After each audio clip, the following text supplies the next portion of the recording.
enlightens my darkened eyes, and fills my heart with transcendental knowledge. He is my Lord, birth after birth, from him is that bread emanates. By him ignorance is destroyed. The very scriptures sing of his character. Our spiritual master is the ocean of mercy, the friend of the poor and model master of the devotees. O Master, be merciful unto us. Give us the shade of your lotus feet. May your fame be spread all over the three worlds. We take shelter of your lotus feet to the power of God.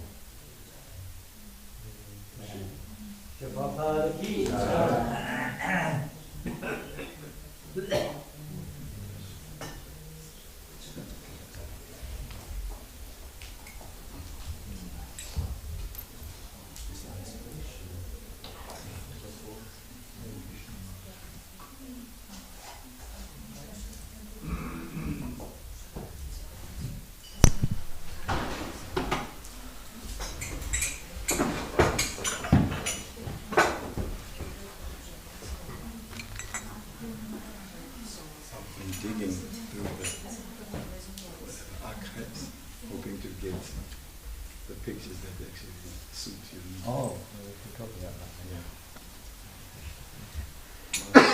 We usually sing Shri Krishna Chaitanya. Do you? On Sunday, but you can also sing Jairam. Let's see. Oh, you have your own contest. Really? No, they don't mind.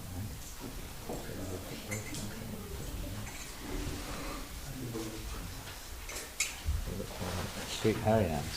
There's loud.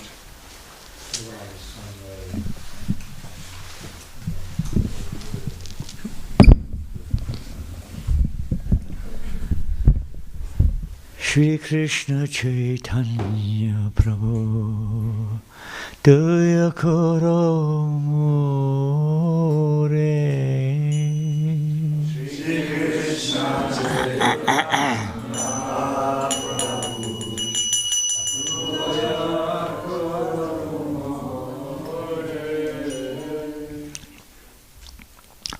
Toma vina ke doyalo jagat sangsare. Toma vina ke doyalo jagat sangsare. Shri Krishna Chaitanya Prabhu Doya Karo Mohe. Krishna Chaitanya Prabhu Daya Karo Toma vina ke doyalo jagat sangsare.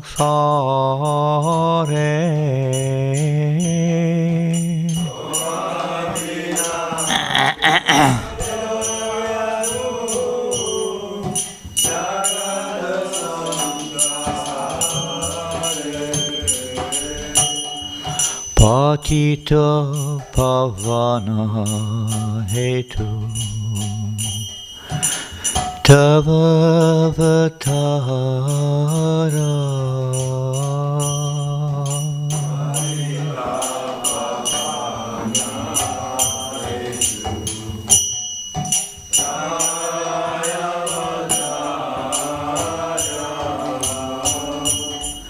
Patita Pavana Hetu Tava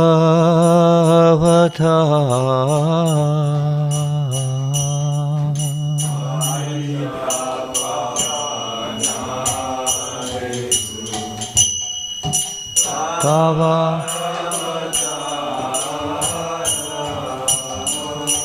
Mosama Patita Prabhu Napaibe Ara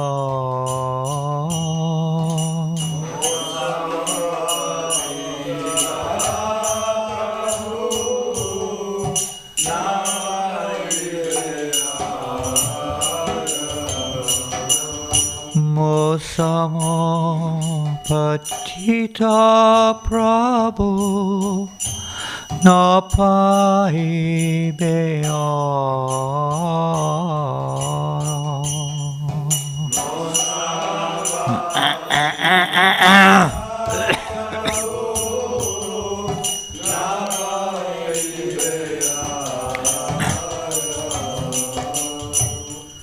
Ha ha Prabhu Nityananda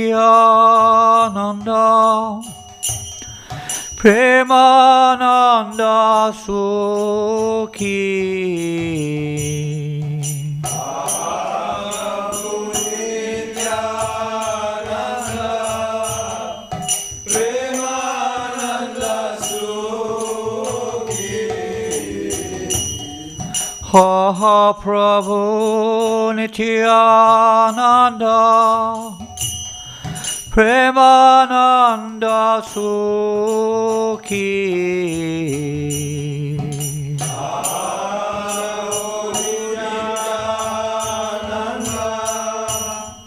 Premananda Sukhi Vipabala Kana Kororo Ami Boro Dukhi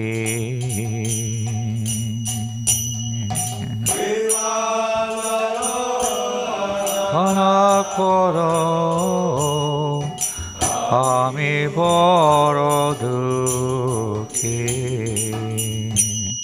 Kripavala Kana Koro Ami Boro Dukhi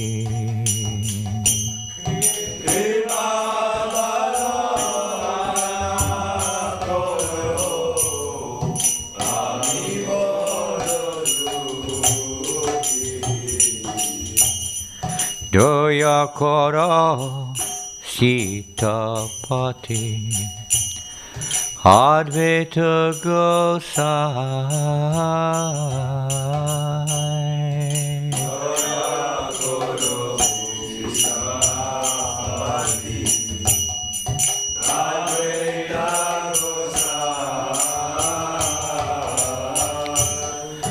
Doya Kora Sitapati Advaita Gosai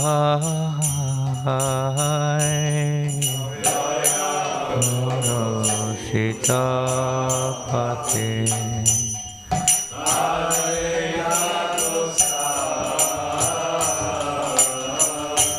Tava Kripa Bole Pai Chaitanya Nitai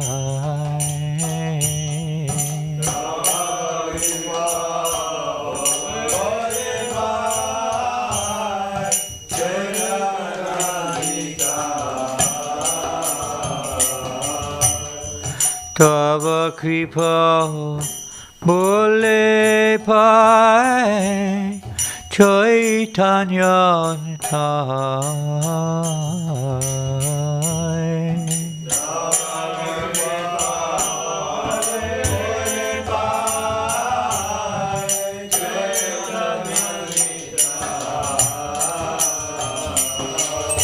Aha Prabhu Sanatana Rupa Raghunatha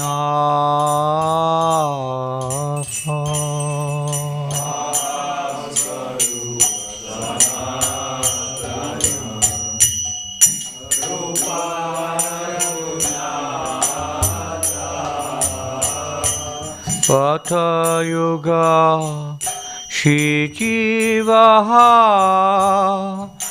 Prabhu Lokanatha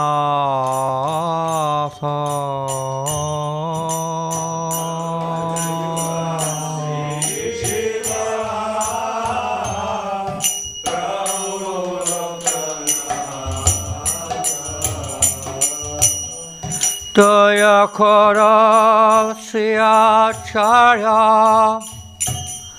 Prabhu Srinivasa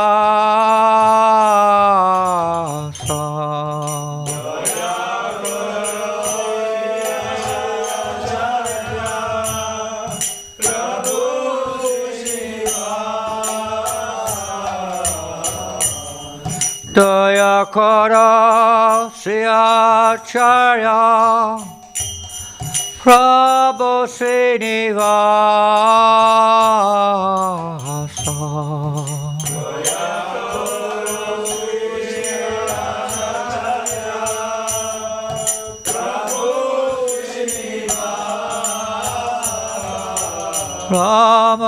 Ramachandra Ayomage Narottamodasa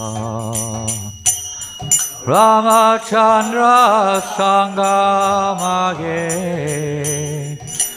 Narottamodasa Ramachandra Sangamage Narottamodasa Ramachandra Narottamodasa Hare Krishna Hare Krishna Krishna Krishna Hare Hare Hare Rama Hare Rama Rama Rama Hare Hare Krishna Hare Krishna Krishna Krishna Hare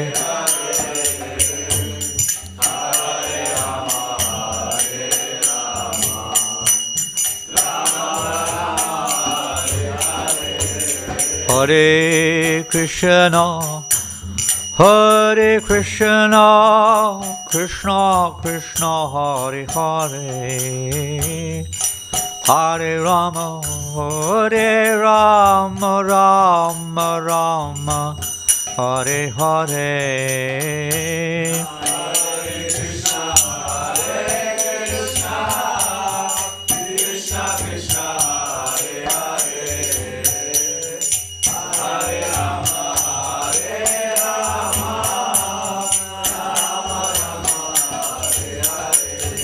Hare Krishna, Hare Krishna, Krishna Krishna, Hare Hare, Hare Rama, Hare Rama, Rama Rama, Hare Hare, Hare Krishna, Hare Krishna, Krishna Krishna, Hare Hare.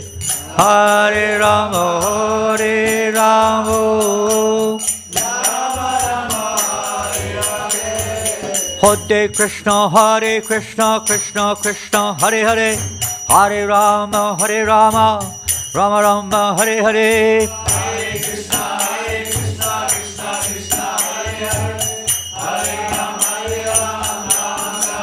Hare Rama, Hare Krishna, Krishna Krishna, Hare Hare, Hare Rama, Rama Rama, Hare Hare. Hare Krishna, Krishna Krishna, Hare Hare, Hare Rama, Rama Hare Hare.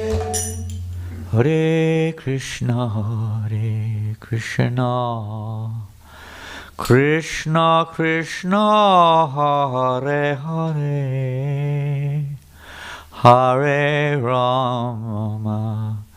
Hare Rama, Rama Rama, Hare Hare,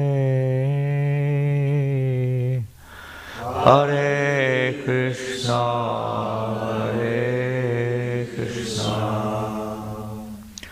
Krishna Krishna, Hare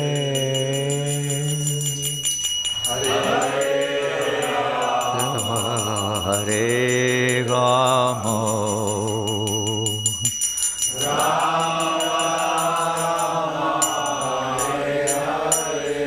Jaya Prabhupada, Jaya Prabhupada, Prabhupada, Jaya Prabhupada.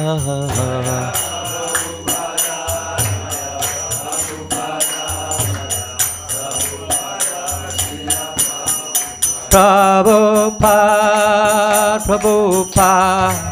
Prabhupada, Jaya Jaya Prabhupada. Prabhupada, Jaya Jaya Prabhupada. Srila Prabhupada ki jai. Shri Shri Gaurnitai ki jai. What is Gaurnitai's name? Gaurnitai? Shri Shri Gaurnitai ki jai. Shri Shri Jagannath Baladev Subhadra ki jai. Shri Shri Radha Damodar ki jai. Shri Chaitanya Charitamrita ki jai.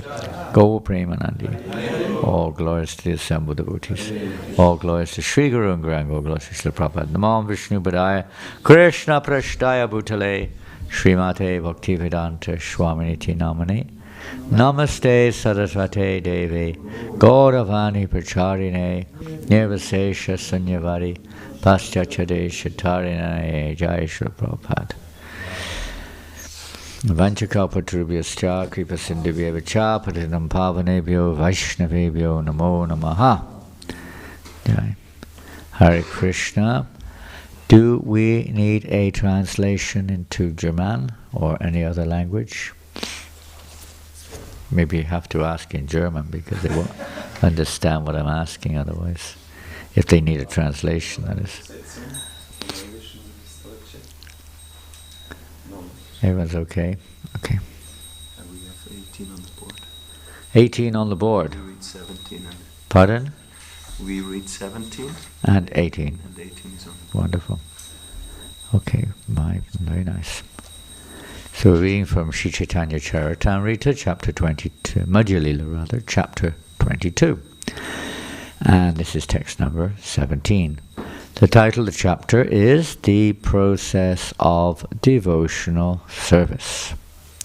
Jai Jai Sri Chaitanya Jaya Nityananda. Jaya Jaya Sri Chaitanya Jaya Nityananda. Jaya Advaita Chandra Jaya Gaura Bhakta Vrinda. Jaya Advaita Chandra Jaya Gaura Bhakta Vrinda. Jai Jai Sri Chaitanya Jaya Nityananda. Jaya Advaita Chandra Jaya Gaura Bhakta Vrinda. Jaya Jaya Sri Chaitanya Jaya Nityananda. Jaya Sri Chaitanya Jaya Nityananda. Jaya Advaita Chandra Jaya Gaura Bhakta Vrinda.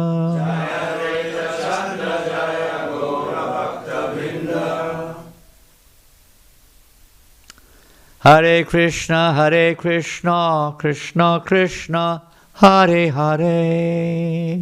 Hare Krishna, Krishna Krishna, Hare Hare. Hare Rama, Rama Rama, Hare Hare. Hare Rama, Rama, Hare Hare. I'll just read text 17, then we'll go on to 18. Krishna Bhakti Haya Abhideya Pradhana Bhakti Mukha Nirikshaka Karma Yoga Jnana. Devotional service to Krishna is the chief function of the living entity. There are different methods for the liberation of the conditioned soul. Karma, Jnana, Yoga and Bhakti, but all are dependent on Bhakti. And I believe 18 is, do we read more verses or we just stick to that? Is it like Srimad Bhagavatam? Or some places they read and mostly reading, and some places they there's no fixed rule. Okay. Text 18, please repeat. Esava Sadanera Ati Tucca Bala Krishna Bhakti Vina Taha Tite Nare Phala E sabha sadhanera atitucha bhava. Krishna bhakti vinataha ditte nare phala. Krishna bhakti vinataha ditte nare phala. E sabha sadhanera atitucha bhava. E sabha sadhanera atitucha bhava. Krishna bhakti vinataha ditte nare phala. Krishna bhakti vinataha ditte nare phala. E sabha sadhanera atitucha bhava. E sabha sadhanera atitucha bhava. Krishna bhakti vinataha ditte nare phala. Krishna bhakti vinataha ditte nare phala.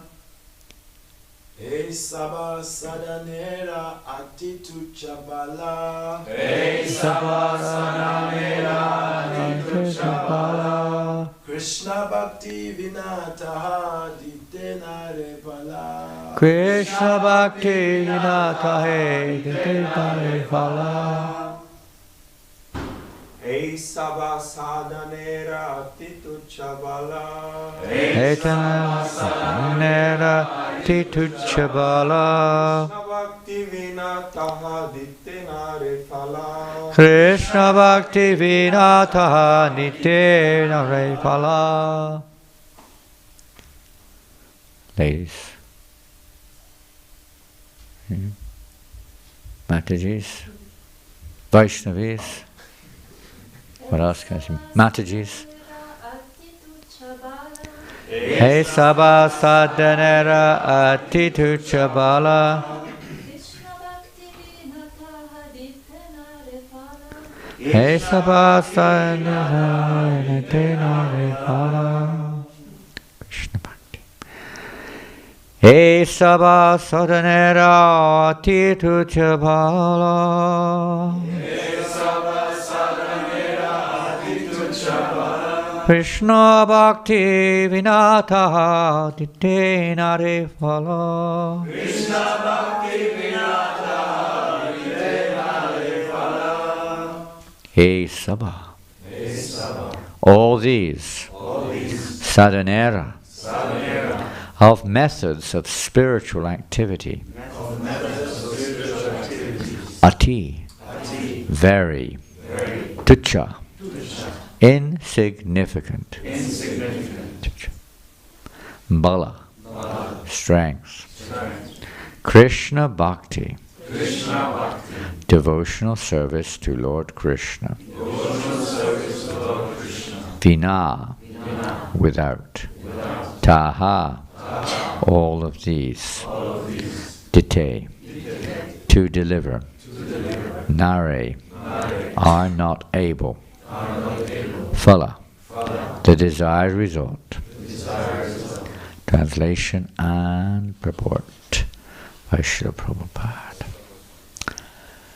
Without devotional service, all other methods for spiritual self-realization are weak and insignificant. Unless one comes to the devotional service of Lord Krishna, Jnana and Yoga cannot give the desired results.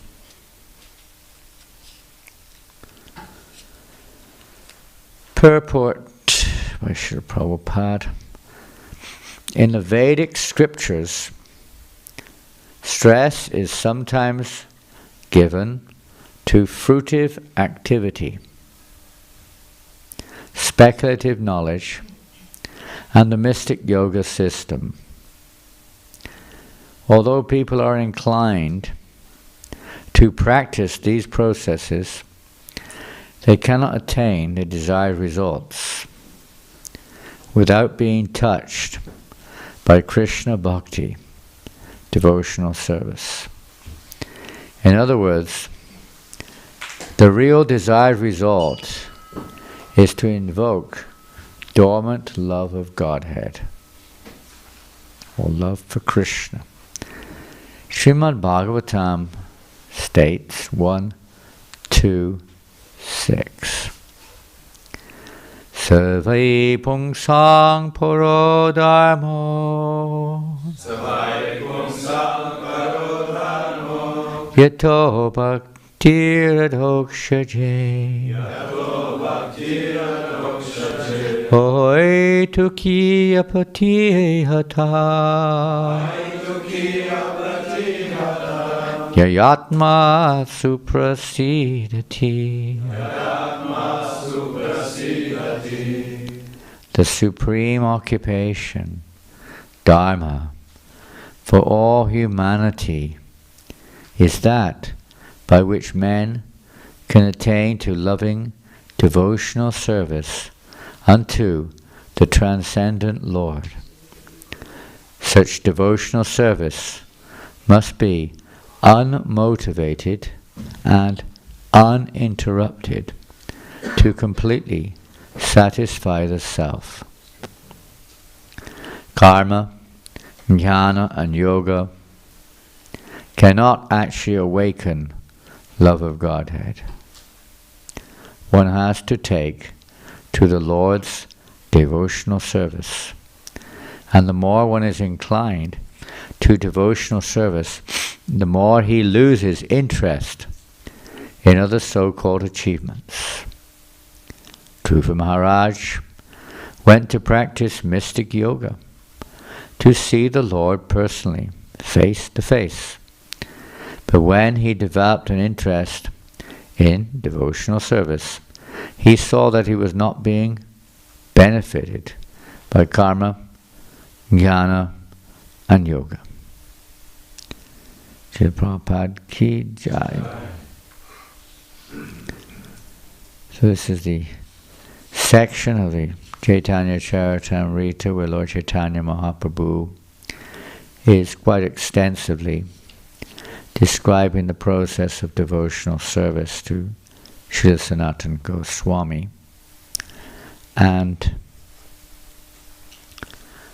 there's some very, you can say here, many significant verses emphasizing the sense of perfection, how to achieve perfection in this human form of life. And a special emphasis, because this chapter is the process of devotional service, particularly on the execution of devotional service, and what that means, and its qualities, etc. And here we find, in this particular section of this chapter, the completeness of pure devotional service.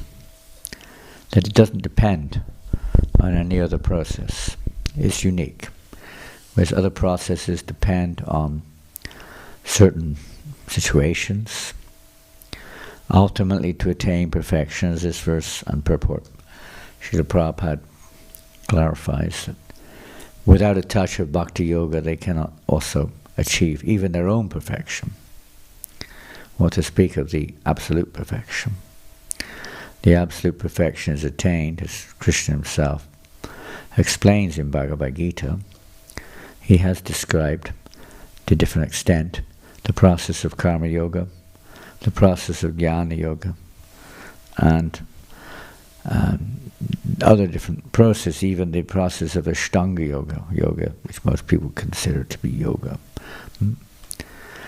Different in the 6th chapter, different breath control and the control of the senses and the body and so on are described at some length.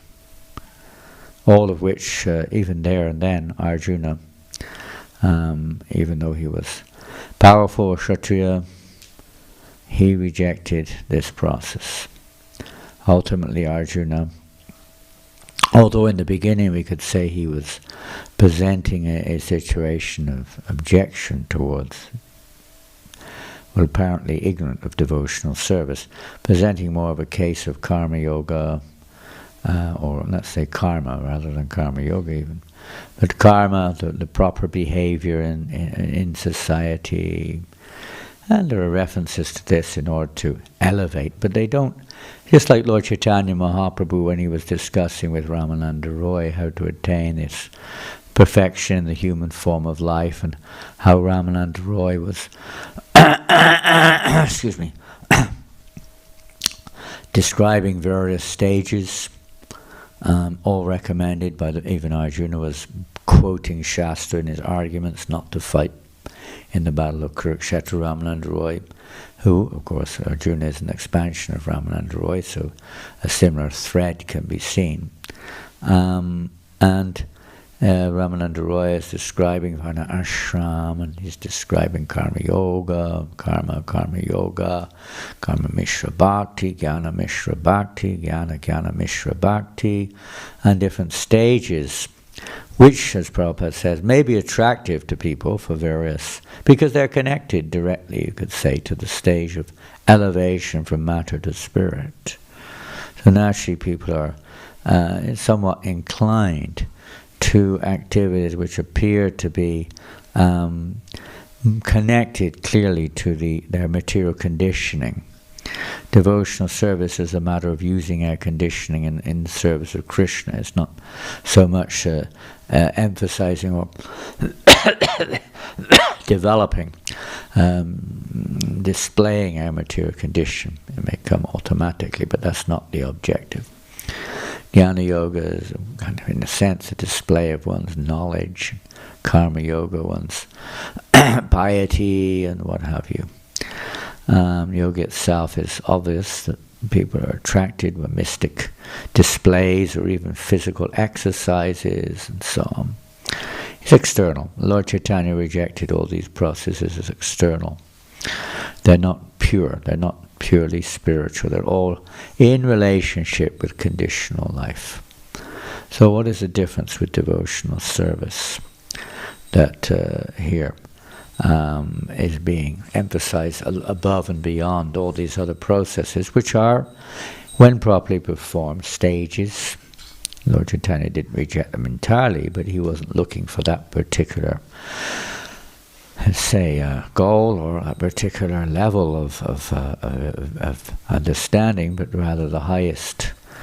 And when Ramananda Roy finally came to the prayer of Lord Brahma, Gane Prayas Mudur Pastan Mante Eva, and so on, that one doesn't have to change one's position in the social order or varnashram, whatever it may be. One doesn't have to change that situation. Rather, one in that situation embraces hearing and chanting from great souls. One hears the transcendental message. This is the essential, a pivotal change that takes place, just like we see in the 4th chapter of the Bhagavad Gita, Divya Gyan, how the Lord describes, it's called transcendental knowledge, but much of the chapter seems to be focused on different methods that individual practitioners employ to try to release themselves from the bondage of this material world. But that's not the goal of bhakti, of devotional service. That's a secondary feature. Vasudeve Bhagavati Bhakti Yogadhokshite Jnanayatyasu Vairagyam. What's the last line? Vairagyam. Anyway, slipped my mind. So that devotional service is not dependent on Gyan or Vairagya. No, they will come automatically in the practice of devotional service. But they can, in some cases, be a prelude, a practice which may help the living entity to move in the spiritual path towards perfection. But unfortunately, most people's awareness of perfection or desire, goal, is not complete. Another verse in this section, Vedanti tatvidas tatvigyan madhyam brahmeti paramatmeti bhagavaniti shamkite. Learned transcendentalists know the absolute truth in 3 features, not just 1, but 3. Devotees also know it in 3. although they may naturally be absorbed in one of the three. It does include the others. But many only understand the Brahman feature of the Lord, or they only have that objective to attain that spiritual merging into the oneness, or just the understanding that God is great and we are his more or less insignificant part and parcels being guided by him. We have to worship him and so on and so forth, which at best will lead to reverential devotional service in the mood of Vaikuntha. But that's not the objective goal, or the goal of Lord Chaitanya Mahaprabhu or Sanatana Goswami. Having heard from Chaitanya Mahaprabhu, the goal is higher. The goal is to attain Krishna Bhakti. Krishna Bhakti, pure devotional service to Krishna.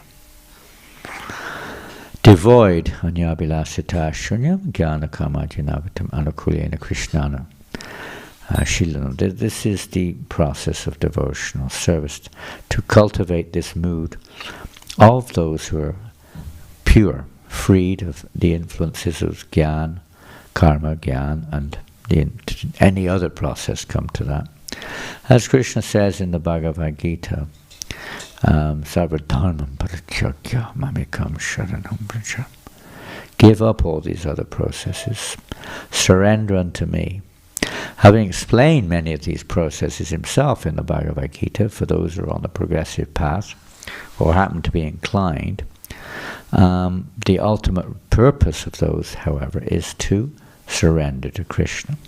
And as we were mentioning in the 4th chapter of Gita, even though there are many different processes recommended in different sectors of the Vedas for people at different stages, they're not to be denied, but they're not the goal. Just like in our education system, the goal of the education system is not just to learn that 2 and 2 equals 4. It is not to be condemned. It is not to be belittled. It is certainly foundational. It has its absolute necessity, but that's not the goal. That's just a stage of mathematical education. The goal, maybe, I don't know what the goal is, some higher goal anyway, materially speaking. The practice of everything is more or less like that. We get stuck sometimes at a different stage and go no further. So many persons get stuck for various reasons at different stages of the yoga ladder, as it's sometimes called. Well, Prabhupada explains in that chapter, the 4th chapter, that if one does simply get stuck at a particular stage of performing austerities or breath control or various kinds of yogic postures or even the study of Shastra, etc., performance of brahmacharya life and various kinds of ways of controlling the senses, it remains simply a materialistic activity. It's still within the realm of the modes of nature, be it in the mode of goodness or what. But it's still within the modes of nature. Unless one's practice lead to transcendence, unless they lead to, which means they have to be touched with devotional service, then an ultimately pure devotional service. Otherwise, as they surrender to me, Krishna says, I reward them accordingly. So you get the result of your endeavor, because Krishna is in the heart, guiding everyone's wanderings, fulfilling the desires of the living entities. But he also has this desire to have loving exchanges. Generally, we see this in the living entity, that the desire for loving exchange is very strong. And when that is frustrated, then one may reject the idea of having an object to experience loving exchanges. Out of disappointment, frustration, one may turn to impersonalism or some other method. But that's not the objective goal of yoga. The ultimate goal of yoga, the highest form of yoginam api sarvisham makatena taratmana, is to attain loving devotional service to Krishna. That's the highest.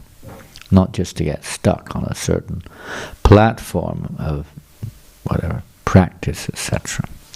And this is invoked. And the essential ingredient here is not... The desire may be swelling in the heart for past or present reasons.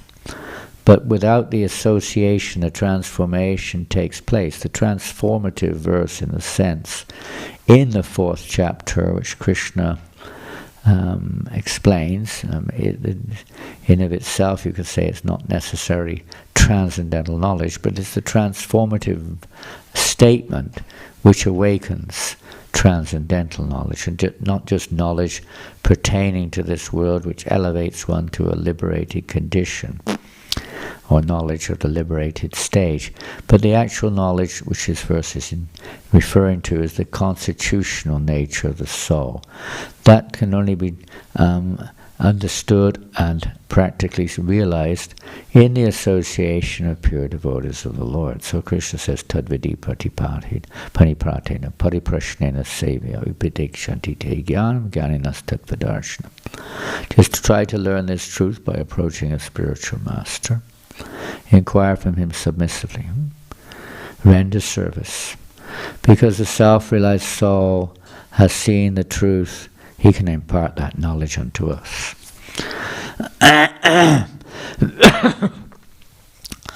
This is the key verse, practically, because in that association, one hears Satam Pasangam Mama Virya Samvido Bhavanti Vitkarna Rasayana Kadam. One hears the nectarian topics, which are the actual medicinal process to cleanse us of all other ideas, all other motivations, or one loses all interest in other processes when one gets that chance to associate by hearing from a pure devotee of the Lord. This is the key process. Rendering service, hearing from pure devotees of the Lord.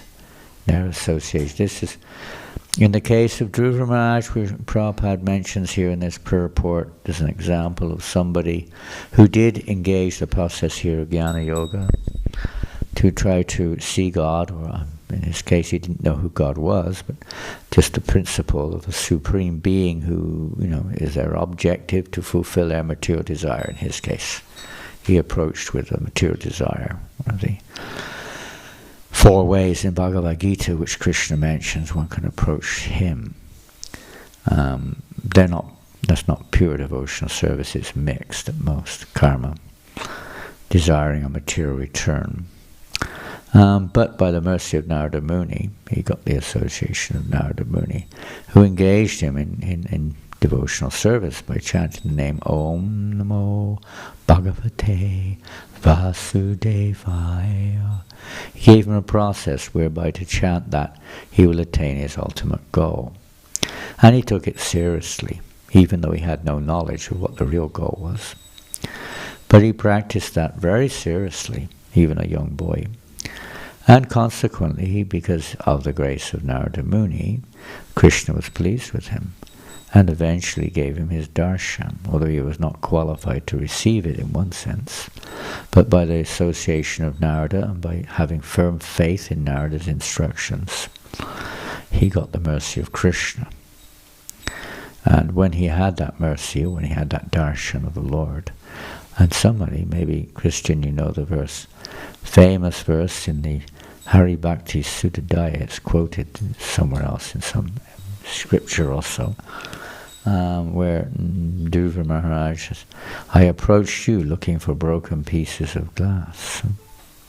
In other words, he's comparing the desire for material wealth, power. He wanted a kingdom greater than his father, greater than his grandfather, his great-grandfather, the greatest kingdom of all. He was so passionate. But he lost interest. When he had, by the practice of devotional service, his heart was becoming cleansed. Eventually, he became, you can say, attracted the mercy of the Lord. The Lord appeared, and he lost all interest in his original purpose to attain a particular material result by approaching a God whom he didn't even know who he was. But and he lost all interest in that completely. He just wanted to, he just condemned himself basically for such a foolish wish. All he wanted now was the opportunity to render service and to associate with the devotees of the Lord. This is the fruit, the follow. Krishna Bhakti, the result of Krishna Bhakti, the secondary result is that one loses all interest in these other activities. Although they may be attractive from the material perspective. Here we're in Zurich, people are attracted to Switzerland for various reasons. Zurich is famous for mainly, I think, for clocks, watches, is that right? Watches and money. Everyone thinks of Zurich, a Swiss bank account. And watches and clocks is, I don't know if Zurich or Bern or wherever it is, but Switzerland is famous for this, Rolex watch or something like that. And people come here, and the mountains, the Alps, but these are all insignificant desires. Compared to pure devotional service, there are many examples.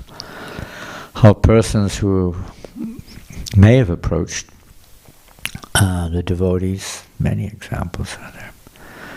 Even in Lord Chaitanya's pastimes, different examples of personalities who got Mahaprabhu's mercy, although they approached for other reasons, maybe to steal his jewelry, or whatever it may be. Or Krishna, same thing, to steal his jewelry. Lord Nityananda, steal his jewels, different dacoits. But they eventually ended up pure devotees by the mercy of the Guru, the mercy of Nityananda. So by that mercy, then, we can it sounds different, doesn't it? Well, Krishna's name is Hari, that when he's especially merciful to his aspiring devotee, he takes away all these desires. It sounds cruel. Most people think that's horrible. What type of God is this? He takes all these things away. We want a God who gives us more. More money, more enjoyment, longer life, win the war, whatever it may be. That's the type of God we want. A God who takes it all away. I'll be a pauper. I'll be devoid. I'll have nothing left. But it's actually only when one comes to that situation where we realize we don't really have anything. Our business is not to try to enjoy this world and see ourselves in the center. Our business is totally different to that. Our constitutional position, our spiritual nature is not like that at all.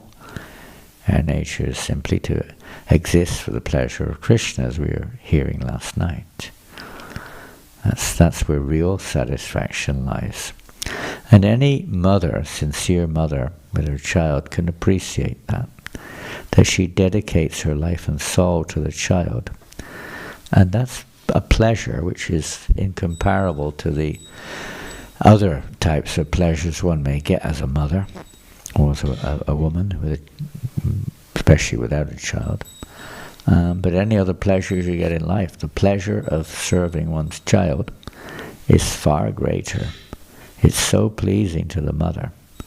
Others may not be able to appreciate the extent, but it's very pleasing to the mother. It's a relative example, but it gives some indication of the nature of pure devotional service. It's not just selfless in terms of the other aspect of it is the Krishna Bhakti alone awakens our love. The practice of Krishna Bhakti, of course, it means loving devotion to Krishna in essence, but the practice, the stages in the association of a pure devotee of the Lord, when we follow the process, gradually awaken our attraction to Krishna and a consequent awakening of a relationship with Krishna, not just one of reverence that he's God or we're his servant. That's preliminary stage of acceptance and understanding. But the stage of actually having a loving relationship with Krishna, that's not something that can be forced. The jnana is they may want to see God, yogis see the super soul, see them enter into Brahman. They have their goals, personal goals. But when one has no other personal goal except for to serve the Lord, then the Lord reveals himself as they surrender unto me. He reveals himself. So this process of pure devotional service, and as Krishna explains in the Bhagavad Gita, Tushanti Charamanti Cha, is joyfully, everlasting and joyfully performed. It's not something which is like, some of the yogic exercises can be quite austere. Gyan can be quite austere. Study, analyze. It's like a scientific approach, this process of trying to understand the truth. It's Anuman or whatever it's called. It's not necessarily, there may be some feeling of content, satisfaction, but it's not anything compared with loving relationship with Krishna, the reciprocation which comes therein. And even entering into the Brahman, if they eventually attain that state, is considered to be like not even a drop of water in a tiny little canal compared to the ocean of devotional service. The pleasure therein obtained. Yes, it may free one, Kleshagni, from the reactions of this material world, but it doesn't awaken unending, unlimited, loving reciprocation with the Lord. Krishna Bhakti. So Krishna Bhakti descends in this world through the pure devotees of the Lord, and by their grace we're able to associate with Krishna Bhakti. And thus, by association, Krishna Bhakti may awaken in our hearts, and one will lose all interest in any other path if one at all practices only to sort of serve the ultimate principle, sometimes to keep good health, to preach sometimes, to inspire others who are on those paths, like we see sometimes great devotees like even King Prithu perform karma kanda, yajnas and various activities to show people who are addicted to these things how to do it in a way that they would come to devotional service and not just get stuck in that circle of karma. So anyway, Lord Chaitanya is teaching all these things about the preeminent situation of devotional service, which alone, Krishna says, Bhaktyamam abhijanati yavanyas chasmi tatvada. By devotional service alone can I be understood, not by any other means. Both in the 11th chapter and the 18th chapter, Krishna emphasizes it directly. If you want to see me, not by any other means other than pure devotional service, because Krishna alone reveals himself. He's not an object that you can forcibly see by certain methodology through a telescope or whatever it may be. He's not like that. You can't develop. The process of seeing is simply the Lord's will. And his will is attracted by pure devotional service. These chapters are very important to cultivate this mood, this consciousness of pure devotion. So I'm going to finish there. I have another class coming up at 9 o'clock. If there are any questions, please feel free.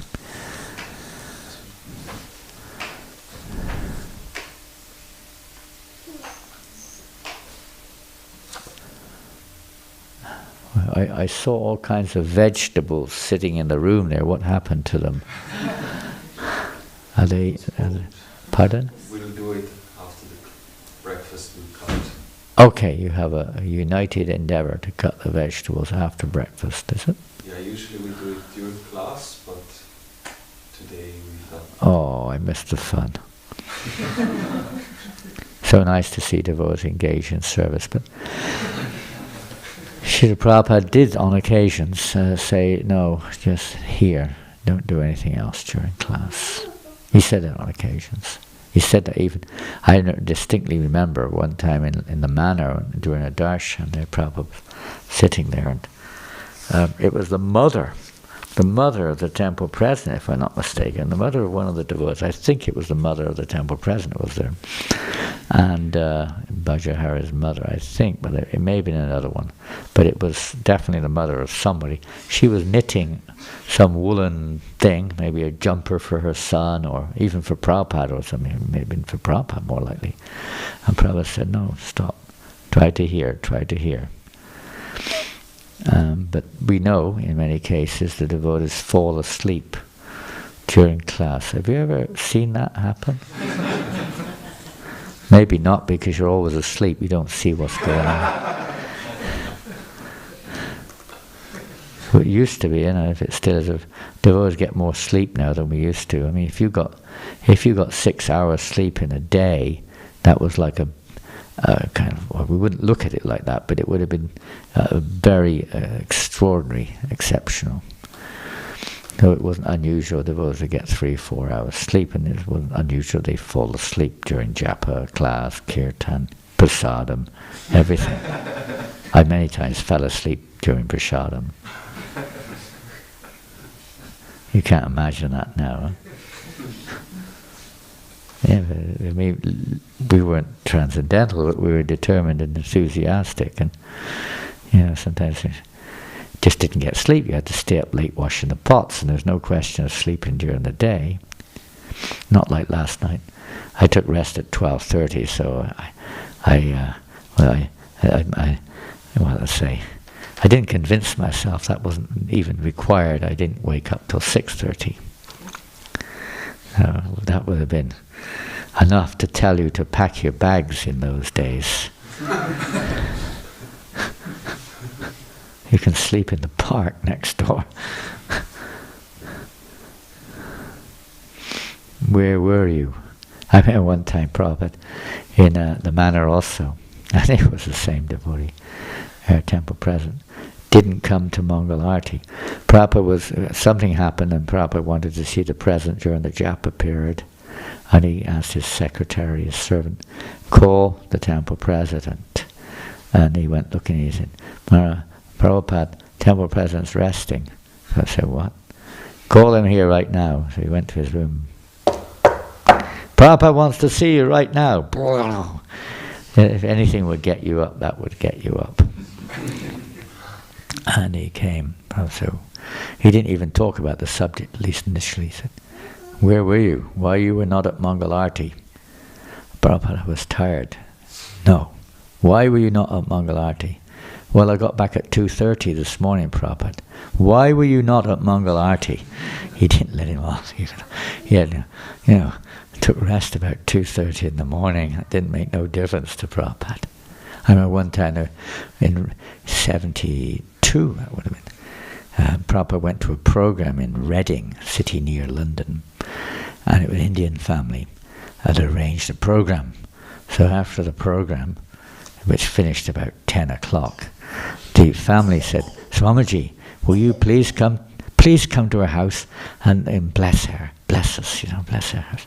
They'd organised the program. The devotees were saying, oh my goodness, it's an hour to get back to London, and now we got to, Prabhupada, it's getting late, no, we have to go. But Prabhupada had another idea. He went back to the house, and then the man said, would you please take a little tiny prasadam in our house? And I was, oh no, here we go. I stayed back at the temple. I wasn't there, but I saw what happened, or heard what happened the next day. A few of us had to stay back. And Prabhupada said, yeah, he agreed, but it wasn't a little snack, it was like a 10-course feast. The devotees were like, oh no, it's like 10:30 at night or something, a 10-course feast sitting in front of you. Prabhupada is honouring prasadam as if it's lunchtime and telling everyone else to do so. And everyone's like, ugh. They get back about 11:30 or something, 12 o'clock back to the temple, 12 o'clock or something back at the temple. And naturally there was hardly anyone at Mangal Arati, but Prabhupada was up at like 3 o'clock, translating. And then ding, ding, ding, where is everybody? Why is there no one at Mangal Arati?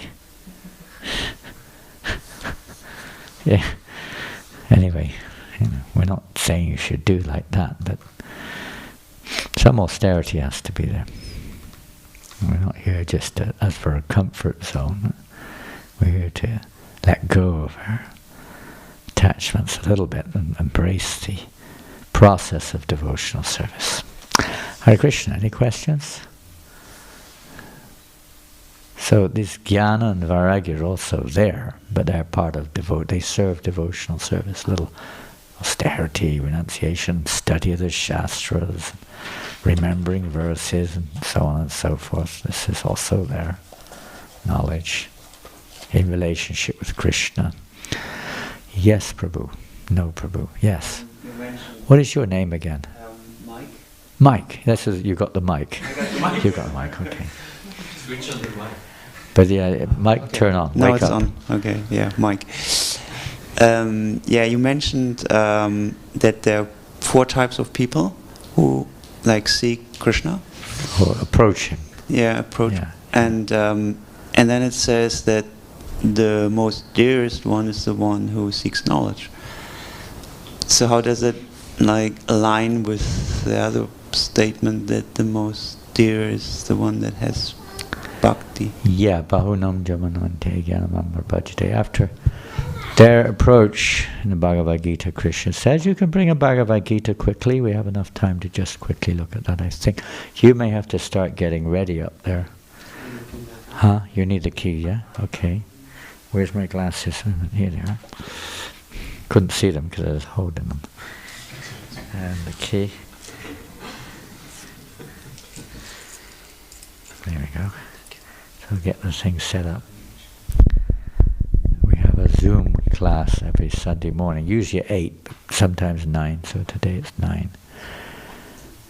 And, yeah. Bring a Bhagavad Gita, quick. You haven't got one. Well, that's nothing wrong with that, but surely there's an English Gita somewhere. He's always bringing one, okay. So we just read it for you, so you get it from the horse's mouth. In English, you heard that term? Hear it from the horse's mouth. Have you ever heard? Hey, you're here. What are you doing here? You're doing a fire display? 2 years you've been in Zurich? Really? Amazing. Thanks, Bob. Wow. We want you to come to France, okay? Come and do a display there. Okay. 4 kinds of persons who approach Krishna. Is that chapter 7? 7, is it? In 7?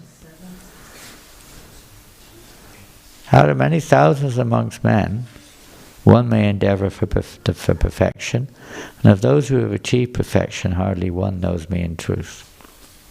There's one verse to remember in this chapter.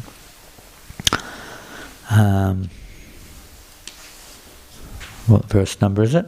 16. 16. Here we go. They've already described those who generally don't surrender unto him. In fact, they definitely don't want to surrender. And we may know what they are. We may be feeling we're one of them. And who best among the Bharats. 4 kinds of pious men begin to render devotional service unto me. The distressed, the desirer, this is the beginning of devotional service. Distressed people, they often approach God. I'm in distress, help.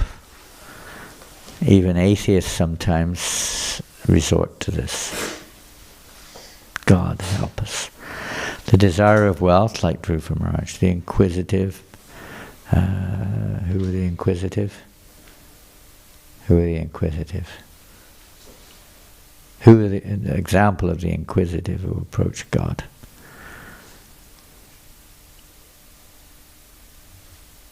Any example? Kumaras are sometimes cited, I think. Inquisitive. And those who are searching for knowledge. Who would be one who's searching for knowledge? Long time I haven't read this. Can you remember anyone?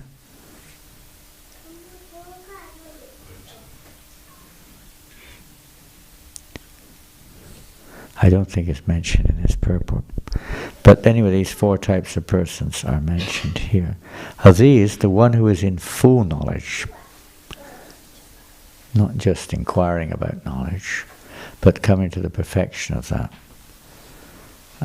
They're not asking for anything in return, They're not trying to get release from suffering. They're not simply inquiring. They're seriously on the path. They want bahunam jamanam and te jnanavam prapadyate.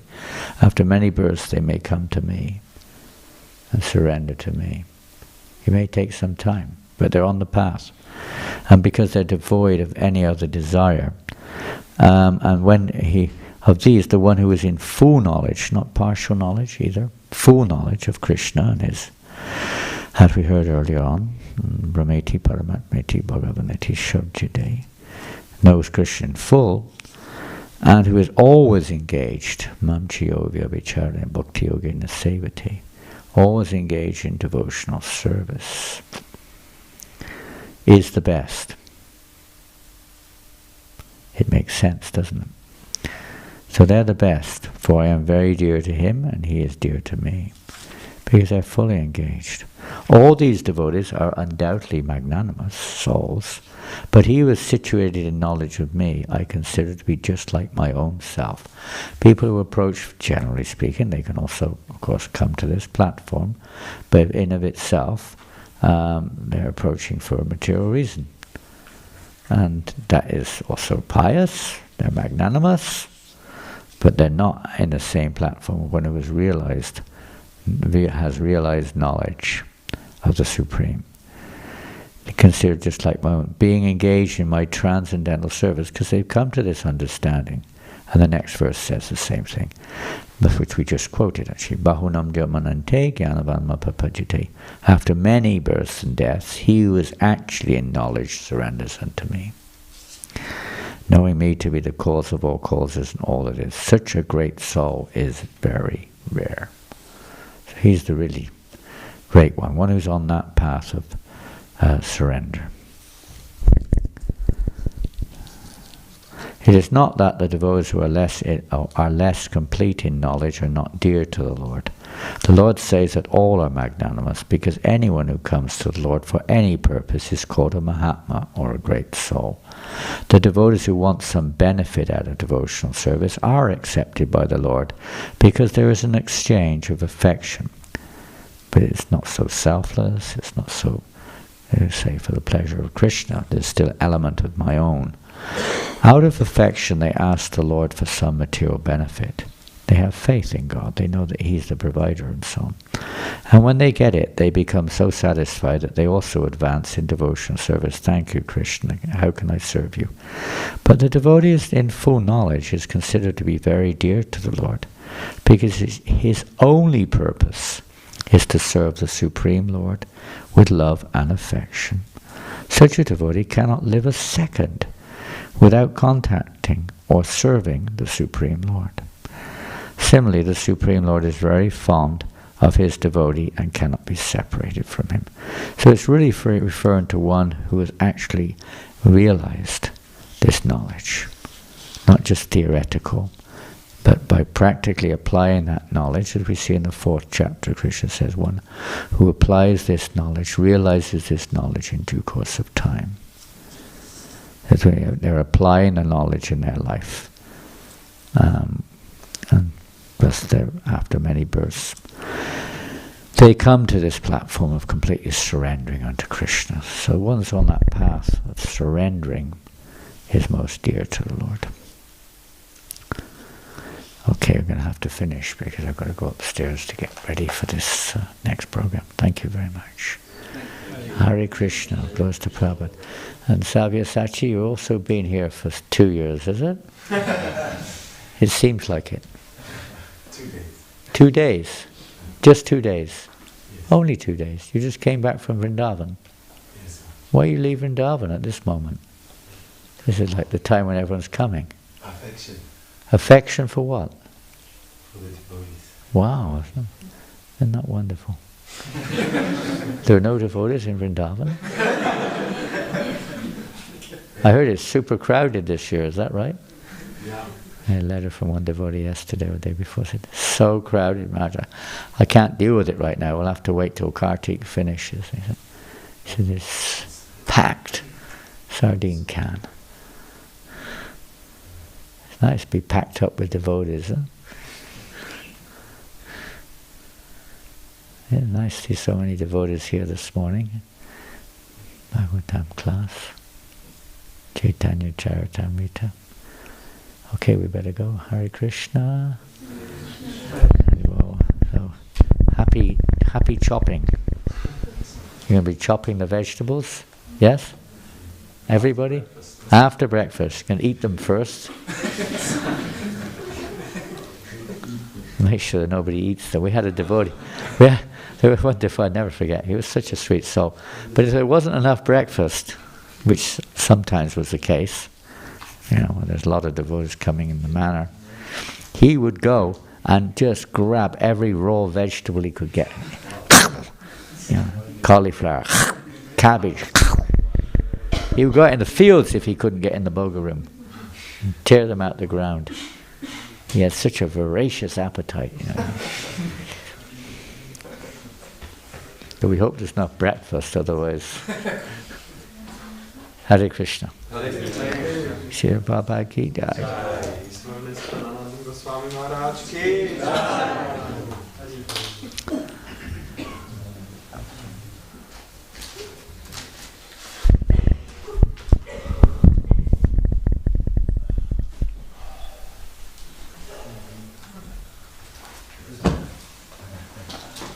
Who's the fourth one? Gajendra, Dhruva, the Kumaras. Who's the fourth one? Who's the other one? The sages? Such a long time. I never thought of that. They came with us.